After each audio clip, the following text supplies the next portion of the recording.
Buenas noches. Iniciamos hoy la tercera sesión dentro de los apuntes para la historia de la ciudad de Badajoz, que este año tuvieron su jornada inicial de inauguración en el convento de Santa Ana, con la ponencia que Sorcelina nos ofreció y con el concierto que José Félix nos ofreció el pasado jueves con los armonios pertenecientes al convento de Santa Ana.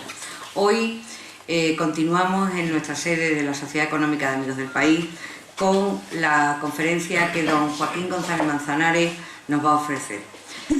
Nos acompañan en esta mesa Paloma Morcillo, que va a hacer la semblanza de Joaquín, aunque lógicamente sabemos todos muchos datos de Joaquín, sobre todo porque además es perteneciente a esta sociedad y lógicamente nos sentimos todos muy orgullosos de su reciente nombramiento en las medallas de Extremadura.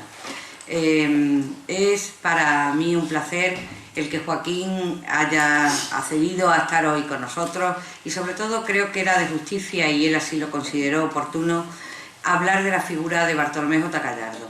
En el tratamiento que estamos llevando sobre las Cortes de Cádiz era fundamental la imagen de Bartolomé y el acercamiento a alguien, yo creo, como bien decía el otro día en el artículo del periódico Merche Barrado, en cierta medida desconocido para nosotros. Ese será un poco el punto de partida de Joaquín. Haremos como en otras ocasiones, una vez que Joaquín haya ofrecido su conferencia, dejaremos un tiempo de tertulia, si os parece conveniente. Cuando quieras, Paloma. Muy bien. Hola, buenas noches amigos, Carmen, Joaquín. Cuando Carmen me llamó para invitarme a presentar esta noche a nuestro querido conferenciante, no lo dudé ni un momento, por dos razones. Una porque era ella quien me invitaba y otra por tratarse de Joaquín González Manzanares, a quien conocí hace ya 15 años, qué jóvenes que éramos, ¿verdad? En la Unión de Bibliófilos Extremeños, donde yo comenzaba a trabajar y en la que él era presidente. Una asociación que nació en 1991 con la que Joaquín, fundador y hoy presidente de honor, consiguió lograr el deseo realizado de dos insignes bibliófilos extremeños, Bartolomé José Gallardo, de quien luego nos hablará, y Antonio Rodríguez Moñino, quienes ya soñaban en su tiempo con la creación de la UBEX, de una unión de bibliófilos de todos los extremeños. Una asociación al servicio de la cultura que hoy ya cuenta, en sus 19 años de vida, con un amplio historial, como publicaciones ejemplares, todas ellas tanto por su interés como por su cuidada presentación tipográfica, realización de montajes de exposiciones, celebración de jornadas bibliográficas, con la participación en ellas de un amplio número de especialistas y del Día del Bibliófilo de Eco Popular, pero con la presencia de grandes escritores, como el reciente ganador del Premio Nobel, Vargas Llosa, quien nos acompañó en mayo del 2005 en Almendralejo. La UBEX logra así, en estos años de vida, la promoción del establecimiento de una bibliografía extremeña y de una gran biblioteca regional, y en general de la cultura escrita en todos los ámbitos. De Joaquín podría decirle muchas cosas. Fíjense, si ponen su nombre completo en el buscador Google de Internet, encontrarán casi un centenar o más de referencias. Por tiempo todas, hoy no se las puedo decir. Solo les contaré algunas, aunque seguro que muchas ya las conocen. Él nació en Badajoz, es economista, empresario, está casado, tiene 5 hijos y 5 nietos. Es, como les he dicho, presidente de honor de la UBEX, socio de la Real Sociedad Económica Amigos del País, casa que hoy nos acoge, y pertenece, entre otras asociaciones culturales, al patronato de la Fundación de Amigos de la Biblioteca Nacional desde su creación este mismo año. Su pasión por dar a conocer el trabajo realizado por impresores, bibliógrafos, historiadores y bibliófilos extremeños que nos precedieron hacen además que cada semana Joaquín abra una ventana al saber en el suplemento cultural Trazos del diario Hoy. Pero me quiero centrar sobre todo esta noche en sus 3 pasiones.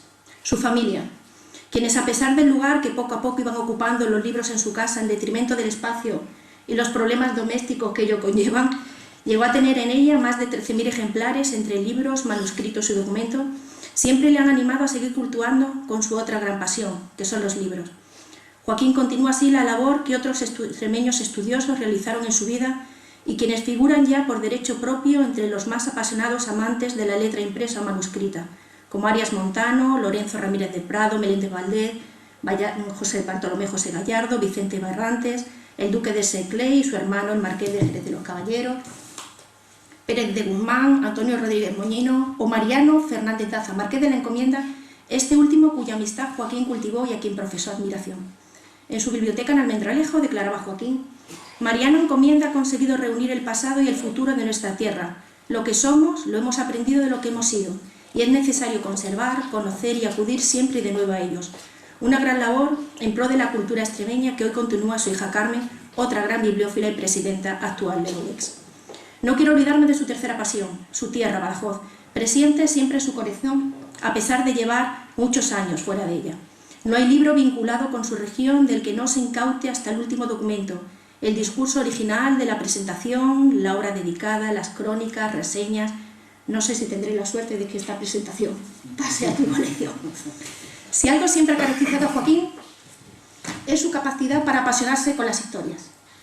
Y al escucharle no cuesta nada imaginar la emoción que posiblemente vivió al sostener entre las manos dos de sus joyas bibliográficas más preciadas, o alguna de ellas, como pueden ser el códice manuscrito de las capitulaciones de la Orden de Alcántara y las ordenanzas de la ciudad de Plasencia firmadas por Álvaro de Zúñiga en 1461. Ni tampoco cuando vivió uno de los días más felices de su vida, en lo libresco, claro, hace unos años en Pamplona, en donde, según él mismo cuenta, en una especie de subasta me hice de una de las mayores colecciones de manuscrito que había visto en mi vida, y en la que adquirió varias de sus mejores piezas. O lo que sintió al descubrir en el Museo Británico que junto a la Biblia de Gutenberg de 1455, que todo el mundo admiraba, se hallaba una carta del cardenal Juan de Carvajal, natural de Plasencia. Esta misiva de un cardenal extremeño, presentando al mundo este libro de letra impecable y perfecta, dice Joaquín, me causó una emoción muy superior a la deleitable visión de la Biblia de Gutenberg. Fíjense ustedes hasta dónde llega su amor por todo lo extremeño.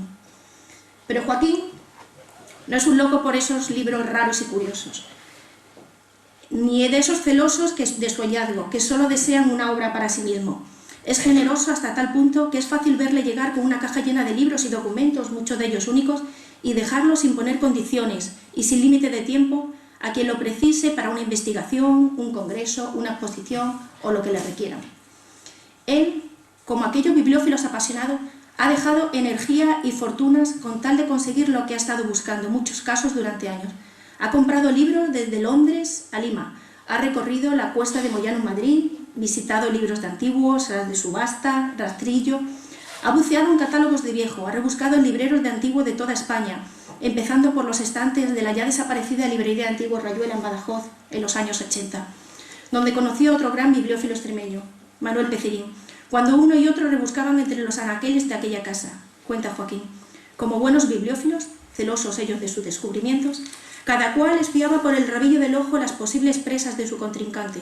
Al final, los competidores fueron cruzándose palabras y los hasta entonces conocidos rivales colocaron la piedra de su futura y hoy sólida amistad. Pero este incansable buscador de obras relacionadas con Extremadura no es solo un coleccionista de libros, ama también la lectura, una pasión que cultivaba ya de niño cuando comenzaba a leer en el colegio de los salesianos las aventuras de Don Quijote en las horas de estudio. Para Joaquín, Don Quijote no estaba loco porque leía libros de caballería, sino que se volvió loco cuando ya no leía. Ya entonces Joaquín coleccionaba pequeños libritos, cuentos llamados ardillas, y obsesionado por aquellas lecturas iniciales cambió su colección de cuentos infantiles por una pequeña colección cervantina. Como verán, aun siendo tan joven ya apuntaba como un gran bibliófilo, pues no hay uno que no se precie en contar entre sus tesoros con al menos un par de obras cervantinas. Con los años, la añoranza de la tierra hizo que comenzara a interesarse por ejemplares extremeños, y así comenzó su verdadera pasión bibliófila extremeña. Años más tarde, ha señalado Manuel Pecellín, Joaquín, bien aconsejado por amigos expertos como Víctor Infantes, Julián Martín Abad, José Luis Bernal o Francisco Calero, entre otros, sin dejar de ser bibliófilo, ha ido transformándose en bibliógrafo, persona capaz de describir y clasificar adecuadamente sus materiales, y es requerido para congresos, mesas redondas, prólogos, obras colectivos, artículos periodísticos, informes técnicos, etcétera, etcétera. Ha ido acopiándose un valioso caudal de publicaciones que dispersa serían pronto casi localizables. Miles y miles de horas de trabajo de Joaquín de búsqueda, localización, selección y estudio de cada uno de los ejemplares. Una labor que ha sabido y querido compartir y que ha puesto a disposición del investigador. Como todos los coleccionistas, Joaquín es exquisito, un bibliófilo fetichista, amante de las primeras colecciones, ediciones, libros antiguos, raros y curiosos, de tiradas limitadas, amplios márgenes, buen papel y cuidada encuadernación. llegando incluso a poseer, junto a la documentación original y autógrafos de todo autor extremeño, algún intonso. Una pasión libresca que le ha llevado a reunir más de 1.500 documentos originales entre efímeros, grabados, fotografías, periódicos, revistas, libros y separatas, y 2.500 manuscritos desde el siglo XV al XX que conforman el Fondo Clot Manzanares, adquirido por la Junta de Extremadura en el año 2005 y custodiado en su biblioteca regional en la Alcazaba de Badajoz. Un fondo donde están representados todos los saberes, con especial referencia a bibliófilos y bibliógrafos, sin olvidar la contribución de historiadores, juristas, científicos, militares o periodistas. También entre ellos existen volúmenes especializados en la historia, la economía y la agricultura extremeña. Hay libros sobre las órdenes militares de Alcántara y Santiago, convivencias de los extremeños en América, Filipinas, Europa. Volúmenes que recogen testimonios de las guerras fronterizas, de la reconquista de Extremadura y de la independencia. En definitiva, con una nutrida representación de toda la bibliografía extremeña. Un amplio espacio lo conforman los archivos de Argüello Carvajal, Francisco Lujal, Vicente Barrantes, García Luengo y los papeles de Juan Pablo Fornel, Manuel Goyoy, Luis Villanueva, José María Ruano o Bartolomé José Gallardo, quien llegó a ser bibliotecario en Cortes y de quien Joaquín sabe mucho y nos lo contará esta noche. La labor de Joaquín sin duda es encomiable y ha sido reconocida este año con la concesión de la Medalla de Extremadura por su magnífico y minucioso trabajo en localizar, preservar y dar a conocer el patrimonio bibliográfico extremeño. Humberto Eco decía que todo coleccionista de libros soñaba con una viejecita que por necesidad acude a él con la intención de desprenderse de un viejo libro sin saber que se trata de uno de los 2 ejemplares de la Biblia de Gutenberg, el primer libro impreso de la historia. Es entonces cuando el coleccionista comienza a calcular que a la viejecita le quedarán pocos años de vida y que necesitará de cuidados médicas. Por ello decide ahorrarle el encuentro con un librero deshonesto y que quizá le daría unas minucias y le ofrece en cambio $100.000, con los cuales ella, extasiada, renovaría su vestuario hasta el día de su muerte y él conseguiría así un tesoro para la propia casa. Yo no sé si Joaquín soñará con que a él sí, le pase algo parecido, pero de lo que sí estoy segura es que seguirá persiguiendo el sueño de encontrar todos los libros extremeños ya desaparecidos, raros o curiosos, independientemente del lugar donde estén, porque su pasión por los libros le puede más. Así Joaquín sigue siendo una de esas personas apasionadas que emplean y pierden su precioso tiempo en cultivar lo que para otros es aparentemente inútil. Nosotros desde aquí, Joaquín, deseamos que lo sigas haciendo y nos sorprendas pronto con algún nuevo hallazgo. Y ahora, amigos, les dejo con él, porque lo importante no es lo que yo estoy contando de él, es él mismo y lo que él tiene que contarnos esta noche. Gracias.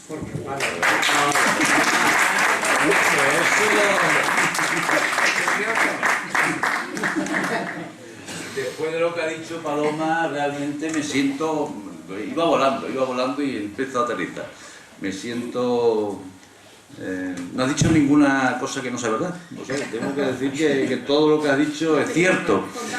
Pero es lo bueno es eso, que Carmen me ha dicho... Me ha puesto esta presentadora. Ya me la llevo para siempre, a distintos sitios donde vaya. Venga, vámonos, Paloma. A Paloma la queremos mucho y desde hace mucho tiempo. Porque vale mucho. ¿Cómo? Porque vale mucho, ¿verdad? Bueno, pues de aquí no hemos venido a hablar de mí, vamos a hablar del personaje que tenemos aquí atrás. El personaje es Bartolomé José Gallardo y aquí en Badajoz precisamente hay una calle que yo cuando era pequeñito decía, ¿y esto por qué se llamara Bartolomé José Gallardo? Nadie sabía por qué se llamaba Bartolomé José Gallardo. Y después hay una biblioteca, eso sí ya lo sabíamos porque eso fue posterior, una biblioteca pública que se llama Bartolomé José Gallardo. Pues con esos datos tenemos la suerte de que en el ciclo que ha hecho Carmen para hablar de la Constitución, hasta el año 12 en toda España se está conmemorando la Constitución del 12, de 1812, del periodo liberal. Cuando me propuso, oye, ¿puedes hablar de algún personaje extremeño relacionado con nuestra tierra y que tuviera que ver con ese periodo de la historia? Digo, hombre, yo nomás que puedo hablar de Bartolomé José Gallardo. Bartolomé José Gallardo, que yo voy a poner unas pinceladas nada más porque para eso esta conferencia se puede publicar y se va a hacer un libro de actas, me imagino, con lo cual, pues todo el que quiera saber un poquitín más puede acudir al escrito, y además podrá también, en la bibliografía que yo cito, podrá documentarse. Con esto empezamos. Fijaros, hemos hecho aquí un PowerPoint para distraerles, para que yo no tenga que estar siempre leyendo, sino que ustedes se distraigan con estas magníficas fotografías que hemos puesto. Y no sabemos a ciencia cierta si esta fotografía es original, si es suya o no es suya. Lo que sí sabemos es que salió en un camafeo y que alguien se la atribuyó a Bartolomé José Gallardo. Así que esta sí es original, y salió de una pintura y una fotografía que tenía precisamente Rodríguez Moñino en su casa. A la entrada estaba el original de esta fotografía, que yo dudo de que fuese fotografía, debía de ser una pintura que se hizo fotografía, se transformó en fotografía. ¿Quién era Gallardo? Pues mire usted, en vez de decirlo yo, lo va a decir Juan Manuel Roza. Juan Manuel Roza es catedrático de Historia de la Literatura en Cáceres, murió en el año 84. Decía, es latinista, es ortógrafo, fonetista, metricista, gramático, lexicográfico, paramiologista, filólogo, filósofo del lenguaje, editor de texto, historiador de la literatura, experto en pintura, dominador de todos los géneros literarios. Pues estudia desde la oratoria sagrada a la novela. Es uno de nuestros primeros medievalistas, consumado cervantista, sumo conocedor del siglo de oro, sobre todo de nuestra poesía y de nuestro teatro. Al mismo tiempo, es terrible polemista, escritor satírico, discreto poeta, agudo corresponsal, antólogo sensible y un fino ensayista con lenguaje propio. Y en la base de todo está en su bibliofilia. Si hubiese sido un bibliógrafo común y corriente, sin más pretensiones que amontonar papeletas, hubiese acabado obras y obras, pero su curiosidad, su genial interés por todas las ramas que sustentan y auxilian a la literatura, le han hecho un bibliógrafo innovador, porque aporta a la cultura española de su tiempo nada menos que una nueva metodología, una nueva forma de entender el oficio de bibliógrafo. Desde él, para ser un sobresaliente bibliógrafo, hay que ser un experto filólogo. Estas son las 27 referencias que hace Roza sobre Bartolomé José Gallardo. Y yo digo que aparte del latín, sabía francés perfectamente, sabía inglés perfectamente, sabía todo lo español y todos los idiomas del romance, y después tenía la virtud de conocer por las distintas técnicas que debe tener un bibliófilo. Es decir, sabía paleografía, es decir, él había estudiado muchísimo documento antiguo, sabía paleografía, sabía de encuadernaciones, sabía de todas las cosas que debemos de saber un bibliófilo cuando nos ponen un libro encima de la mesa. Es decir, de papel, de imprenta, de todas esas técnicas. Y eso no se aprende en una facultad, eso se aprende viendo el día a día. Dice, aquí también nos han metido el santo patrón de los bibliófilos españoles. En la época en que vivió Gallardo, estuvo, por un lado estuvo súper ponderado, pero por otro lado se creó muchos enemigos. Entre los enemigos había uno que se llamaba Serafín Esteban Calderón, que fue el sobrino de Cánovas del Castillo, y le hizo un soneto que ha pasado a la historia. El soneto que a todos los bibliófilos nos ponen en la chepa cada vez que aparecemos. Del soneto me interesa más que nada los dos últimos tercetos. El soneto empieza caco, cuco, faquín, bibliopirata. Y después el primer terceto dice: empapas un archivo en la bragueta, un simancas te cabe en el bolsillo y te pones por corbata una maleta. Juegas del 2, del 5 y del tresillo, y al fin te beberás como una sopa llena de libros, África y Europa. Nosotros, hay una tradición que a los periodistas les interesan los periodistas, a los abogados les interesan los abogados, a los poetas les interesan los propios poetas, a los bibliófilos les interesan los bibliófilos. Es decir, hay una frase que poeta come poeta, es decir, que los poetas nada más que se interesan por los poetas, con lo cual el resto de conocimientos queda un poco al margen. Nosotros, para estudiar a Gallardo, el que más nos ha interesado siempre, los propios bibliófilos somos los que lo hemos estudiado. Y entonces, la bibliografía gallardina he citado los dos primeros, Vicente Barrante y Nicolás Díaz Pérez, porque eran de Badajoz y porque pasaron por esta económica, y realmente la referencia que le hacen son referencias de personajes extremeños ilustres. Meléndez Pelayo fue el que lo saca a relucir, porque Meléndez Pelayo era un gran bibliófilo y un gran bibliógrafo, y después lleva a Pedro Sainz Rodríguez, que fue ministro de Educación en el año 20 y tanto, antes de la guerra y después de la guerra. Y por último, Antonio Rodríguez Moñino, que también le dedicó 5 libros a Bartolomé José Gallardo. La fotografía que hemos puesto ahí de Rodríguez Moñino es el logotipo de las jornadas o el simposium que vamos a celebrar la semana que viene. Lo celebraremos en Cáceres, en la Biblioteca Pública Biblioteca Pública Antonio Rodríguez Moñino, María Brey.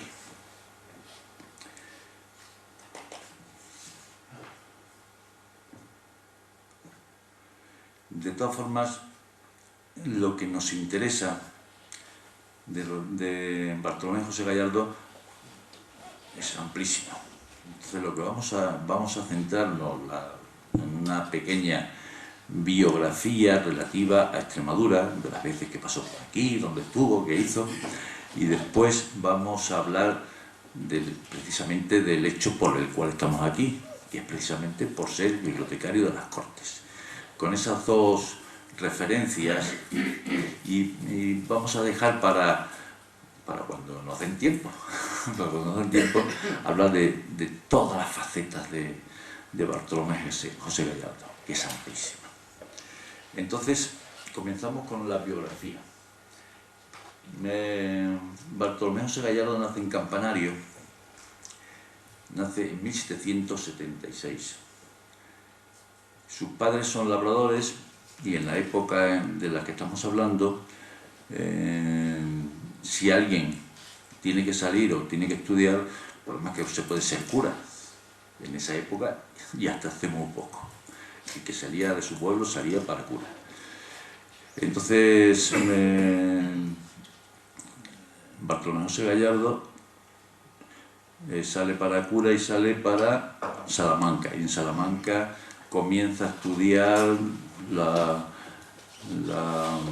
carrera eclesiástica, y en el libro de exámenes de los estudiantes que han de pasar por la Facultad Mayor, en el folio 248 verso, existe esta notación: don Bartolomé José Gallardo, natural de la villa de Campanario, de edad 15 años, ojos negros, pelo castaño, el 23 de noviembre de 1791. Tenía 15 años. Por razones que no vienen al caso, se pelea con el familiar que lo lleva a Salamanca y deja la carrera eclesiástica y se apunta a medicina. Allí, apoyado por el por el bibliotecario precisamente de la universidad, que le dice: tú quédate con nosotros, y lo mete de pensión en el Colegio San Bartolomé. El Colegio San Bartolomé, como casi todos conocemos, era el colegio de la Orden de Alcántara, que estaba patrocinado por la Orden de Alcántara. Es decir, los extremeños, casi todos, iban a ese colegio. Allí permanece hasta 1799, cuando desaparecen los colegios mayores. Los colegios mayores que son del Estado, en esa fecha pasan a propiedad del rey. Entonces desaparecen los colegios mayores. Se va Gallardo a una pensión fuera de allí, pero mientras tanto en la biblioteca de San Bartolomé, los colegios universitarios no tenían censura y podían leer, o llegaban todas las obras que no llegaban a otros sitios. Entonces Bartolomé José Gallardo allí se empapa de Voltaire, de Rousseau, de todo lo que era el enciclopedismo francés, y se apasiona con eso. Yo creo que ahí es donde él forma su pensamiento, y es ahí donde él forma su pasión por la bibliofilia, estando en Salamanca como asesor, porque no era bibliotecario, de la biblioteca de San Bartolomé. Él era feliz, tenía 29 años, y el tío escribía sus artículos y hacía sus deberes perfectamente, y el obispo Tavira se fija en él, en un escrito que hizo, y desde entonces lo coloca de funcionario en el ayuntamiento, y lo pone para llevar los bienes de propio. Los ayuntamientos tenían unos bienes de propio que eran los del Estado, y él sigue siendo feliz. Tan feliz era que su primer libro serio que hace es una traducción del francés. Él era médico, o no llegó a terminar, pero casi médico, y entonces traduce del francés una obra médica y la publica con gran éxito. Es decir, son técnicas modernas para los médicos en aquella fecha, y él lo que hace es traducirlo. Las traducciones de Gallardo llaman la atención. Cualquiera que haya traducido algo como medio de vida, pues traduce perfectamente. Pero él no, él traduce del francés al español, pero con estilo propio. Es decir, dándole el valor que tiene la lengua francesa, pero diciendo: no, que lo nuestro, esto quiere decir esto. Llama la atención la forma de traducir. Él era feliz traduciendo, funcionario, con sus libros en las bibliotecas. Y, en fin, dicen que por un problema de amores se tuvo que marchar. Y con 25 años se marcha a Madrid, y en Madrid el problema de amores dicen que se enamoró de una persona casada, y la que lo echó de Salamanca debió de ser el marido. Entonces se va a Madrid y se presenta a catedrático de francés en el Colegio de Pajes de Madrid, y saca la cátedra. Allí conoce a Nicasio Gallego, que después volverá con él en Cádiz, pero el retrato que tenemos de Gallardo es que, con su bagaje, él podía haber sido un perfecto prohombre en Salamanca, y sin embargo, pues coge, y por razones que hemos dicho, se coge y se marcha a Madrid. Bueno, llega a Madrid en 1805, y todos sabemos lo que ocurre en 1808. Él participa en 1808 de la Revolución. A los 5 días, más o menos, del 2 de mayo se viene a su tierra para ver qué está pasando aquí. Y se pasa por Campanario, y en Campanario pues se pone a defender es un propagador de la revolución desde el punto de vista político. Es un propagador y va por los pueblos levantando y sublevando al personal. Viene aquí a Badajoz, donde estaba en aquel momento la Junta de Extremadura, que era la Junta Central de toda España, es decir, los que mandaban en los ejércitos desde el punto de vista político gobernante. Estaba situada aquí, primero en Valencia de Alcántara y después se quedó aquí. Bueno, cuando hay esta revolución, él se interna, bueno, lo internan, como no hay sitio donde ponerse, lo meten en el convento de San Francisco, que estaba ahí abajo, al de San Francisco, y al cabo de unos días resulta que vienen órdenes de Madrid diciendo que la sublevación, que no debíamos de apoyar la sublevación, con lo cual, como este venía a sublevar, venía a apoyar, venía de provocador, lo meten en la cárcel. Y una vez que está en la cárcel, el día 30 de mayo, el famoso día de San Fernando, el famoso día que tienen que tradicionalmente se daban las salvas en honor de Fernando VII, ese mismo día que en el fortín de San Vicente tenían que hacer las salvas de honor. Tradicionalmente se hacían por la tarde, pero como el pueblo estaba muy revuelto, coge María Cambrero, la Mariona, y esto lo explica muy bien Alberto González en la historia de Badajoz, en el 2010. María Cambrero coge la mecha y enciende la mecha, con lo cual las salvas salen para adelante y eso es la señal de que comienza una revolución.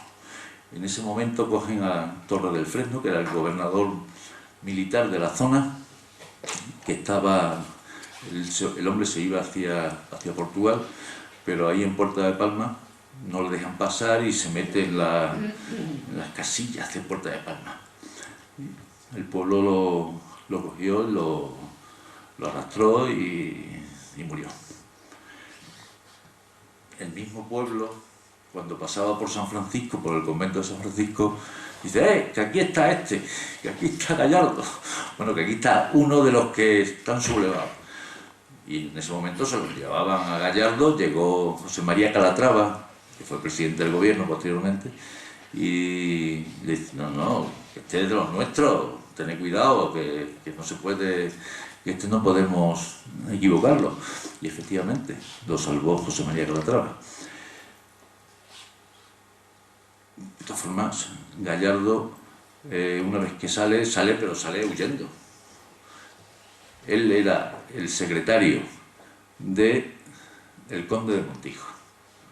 El conde de Montijo era el que en 1808 provocó el motín de Aranjuez, por lo cual Manuel Godoy, otro extremeño, se tuvo que ocultar y salió de estampida.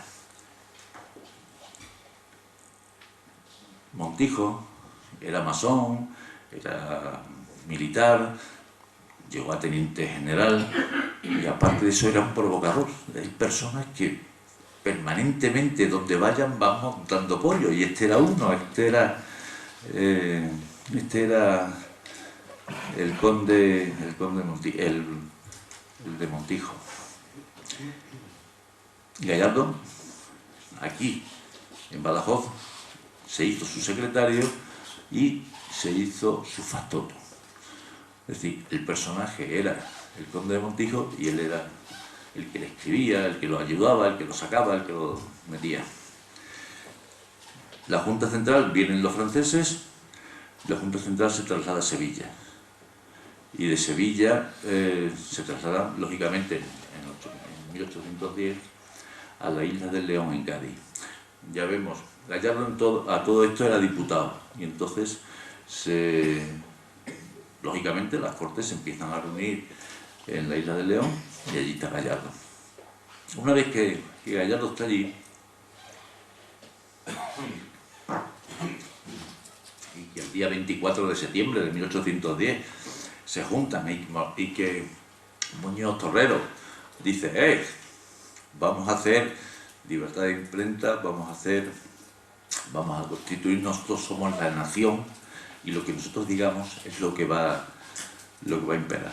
Bartolomé José Gallardo, que era un diputado, como 17 más que había de Extremadura y otros que había de las provincias de América,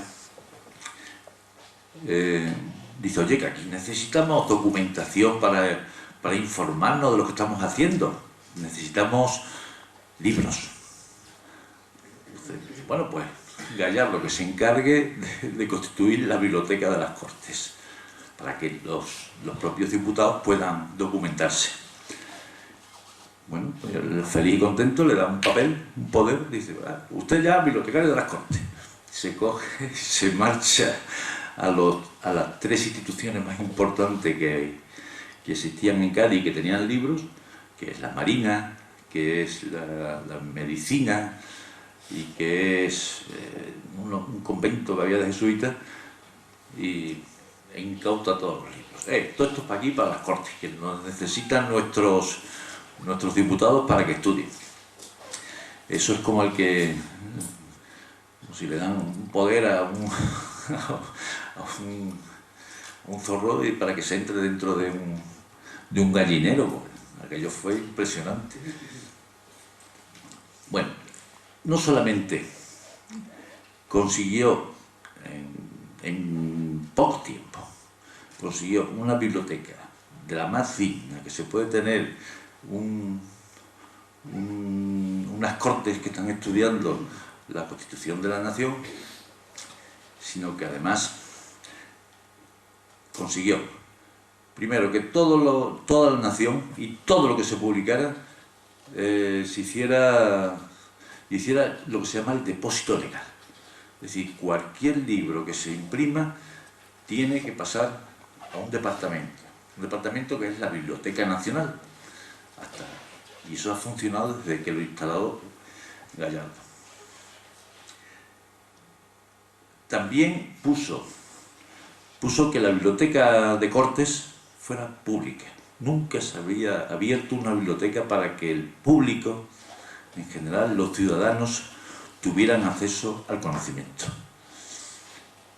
Con esas dos cosas, creo que Gallardo cogió y puso su impronta. Es decir, primero, ya que tengo la biblioteca de Cortes, voy a hacer que todos los impresos que se publiquen en España vengan aquí una copia, para guardarla, para estudiarla y para ponerla a conocimiento de los ciudadanos, que jamás se había abierto una biblioteca pública. Se había abierto una biblioteca dándole el calificativo de pública. Las bibliotecas que hasta la fecha existían eran las reales o las de la Iglesia, o las de los particulares que eran suyas y particulares, pero pública desde Gallardo.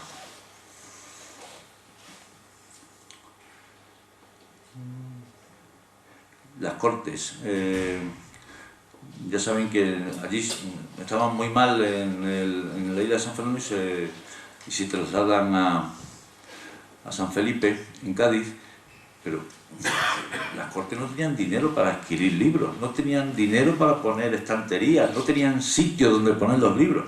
Gallardo se las busca y se las desea y las mete en un almacén y se lleva las llaves. Estos son los libros de Cortes y se los lleva.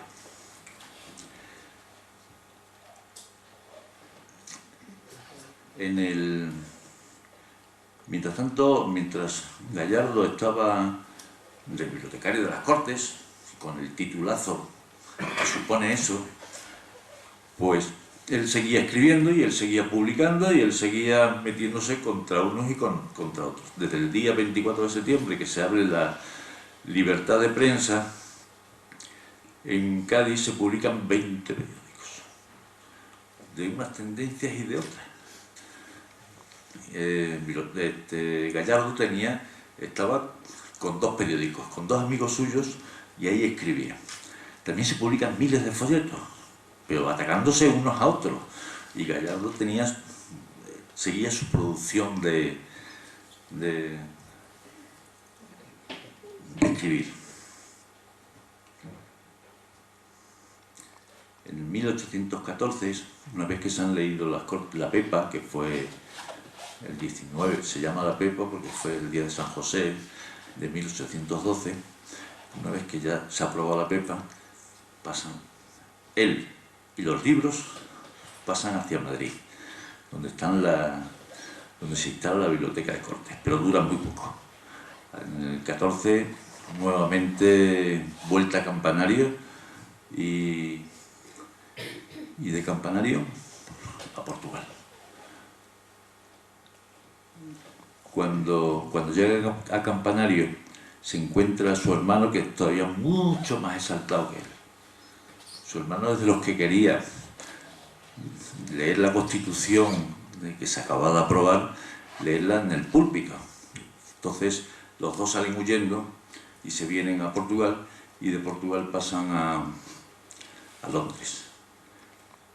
A Gallardo el gobierno inglés lo acoge, le da una subvención de 10.000 reales todos los años, y durante 6 años es el hombre más feliz del mundo, porque no tiene que trabajar, nada más que tiene que ver libros. Él, con esa subvención, se dedica a escribir y se dedica a tener libros. Era tan reconocido públicamente ya que le ponen una espía. O sea, como todo el mundo sabía quién era Gallardo, Gallardo escribe un Quijote en Londres, y existía la competencia de quién publicaría primero el Quijote, la edición crítica, si Gallardo o Clemencín. Hay una polémica ahí, y entonces el espía permanentemente decía: Gallardo está haciendo esto, Gallardo está haciendo lo otro. Estamos hablando a niveles culturales, no estamos hablando a niveles políticos en aquella fecha. Y Gallardo allí se encuentra a la mejor colección de libros que había fuera de España. La colección de Richard Hebert, que era un multimillonario inglés y que era un apasionado por los libros españoles. Sus catálogos de libros, porque al final todos los bibliófilos tenemos que presumir, tenemos que decir: mis libros son estos. Su catálogo de libros todavía se consulta en los niveles de fondos antiguos. El catálogo de Hebert tenía cerca de 10.000, cuando digo 10.000, no estoy hablando de cantidad, estoy hablando de calidad. Tenía la mejor colección de libros hispanos fuera de España, porque en España no había nadie se había preocupado de juntar los libros bajo un prisma, y el prisma era manuscritos antiguos y incunables. Hebert tenía una manía, además. Él decía que los libros tenían que ser de 3 en 3, él los adquiría de 3 en 3, porque uno era para cogerlo y dejarlo en sus estanterías impoluto, otro para estudiarlo y leerlo, y otro por si alguien venía y le pedía el libro para leerlo. Entonces le decía: toma, este es el que tengo destinado para otros coleccionistas. El mío lo estoy estudiando, y el otro está ahí colocado, que eso no lo puede tocar nadie. También tenía el Museo Británico, el British Museum, que en fin, yo que lo conozco muy bien, y Paloma lo ha citado en una intervención magnífica. El British Museum. Le voy a contar la anécdota de Paloma, porque quizás sea de las cosas más emocionantes que a este pequeño bibliófilo le ha tocado vivir. Estaba en Londres y iba a que le iban a poner, en fin, que se había licenciado mi hijo en una escuela londinense, ¿no? Entonces, pues, había un acto que teníamos que acudir y pasé por el Museo Británico. El Museo Británico lo han cambiado ya, pero en aquella época ellos tenían un museo para todo lo que fuera libros, para todo lo que fuera escritura, el conocimiento del papel, lo que es la historia de cada cosa. Y tenían una bóveda que ellos decían, los ingleses que son así, dice, esto tiene 1 millón de libros. 1 millón de libros muy ingleses todos encuadernados exactamente igual, todos en tamaño folio, y esa bóveda pues era como si dijéramos la cúpula, una cúpula dentro y debajo estaba el museo. Según entrabas a la derecha había una hornacina, una cámara de seguridad, donde estaba el primer libro impreso del mundo, la Biblia de Gutenberg, la Biblia de las 42 líneas, la Biblia Mazarina, la Biblia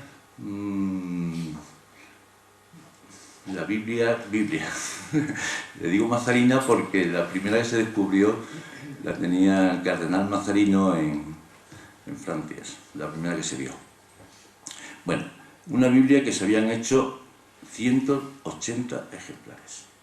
Una Biblia que es impresionante. Nosotros tenemos en España una Biblia y media, una Biblia completa en Burgos y media, porque son 2 tomos, media en la Biblioteca Nacional.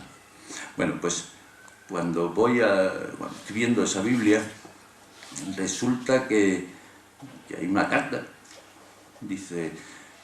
la carta dice, le mando a su santidad, le mando estos pliegos donde usted podrá leer perfectamente la Biblia, pensando, la persona que lo firmaba, y el que lo firmaba era Juan de Carvajal. Juan de Carvajal, allí habían pasado millones de personas por esa exposición que existía. Nadie le llamó la atención Juan de Carvajal. Digo, este tiene que ser, llamándose Juan y dice de Carvajal, este tiene que ser español y tiene que ser de Plasencia. Y efectivamente me puse a investigar y el que daba fe en el British Museum de que ella era la Biblia de Gutenberg, la primera Biblia del mundo, el primer impreso del mundo, ese era un extremeño. La historia es muy sencilla. Él, cuando estaba en aquella época, estaba en la guerra de Maguncia, o estaba defendiendo los estados vaticanos, pasó por allí, en Frankfurt, que era el centro de todos los libros alemanes, cogió unos pliegos y se los mandó al Papa. El Papa, pensando que era un manuscrito, fíjense, bueno, pero resulta que no era un manuscrito, sino que era un original y que era impreso por primera vez en la Biblia, el libro de Gutenberg.